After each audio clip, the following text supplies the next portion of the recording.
Hi, I'm Dr. David Hill, and today we're going to be talking about sinus cleaning. Now, why in the world would you need to clean your sinuses? How dirty can they get? Well, first of all, we need to talk about what sinuses are. The sinuses are air-containing cavities within the skull. There are two behind these bones, two behind these bones, and then two more pairs that are deeper within the skull. Normally, sinuses take care of themselves. They have cilia, which are tiny little hairs on the inside that keep mucus and fluid flowing from the sinuses down into the nose where you sneeze it or swallow it or get rid of it in some fashion or another. But when the sinuses get infected with a virus or when you have bad allergies, sometimes that mechanism gets clogged up. Now, if they're clogged up from allergies, the best thing to do is to treat the allergies. There are several different kinds of medication. Many antihistamines are available over the counter, but probably the most effective medicines are by prescription. These are nasal steroids that you actually squirt up into the nose to reduce the inflammation from allergies.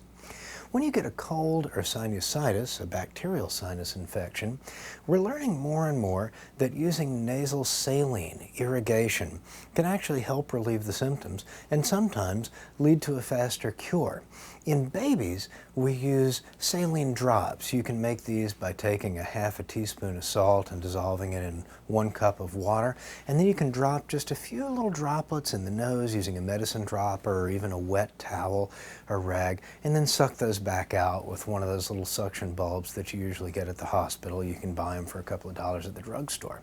Now, this is going to make babies very mad, so you don't want to do it a whole lot, and if you overdo it, you can actually increase the swelling inside the nose. So you want to hold it for meal times or sleep, times when the clogged up nose is really causing the baby problems.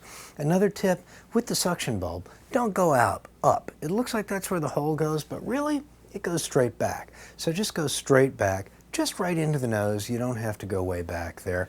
Just a couple of millimeters will do. Adults are more and more commonly using something called a neti pot. This is a centuries-old tool in Ayurvedic or yogic medicine, and this allows you to instill salt water right up into the nose. Usually you pour it in one side and you can blow it out the other side or out the same side. And we're actually finding that in adults with chronic or recurrent sinusitis, this may work as well as or better than antibiotics to fight these infections. Children who have a bacterial sinus infection still tend to benefit from antibiotics. And it's pretty hard to use a neti pot in most young children. But in older children, you may be able to teach them to comply. Talking about cleaning out the sinuses, I'm Dr. David Hill.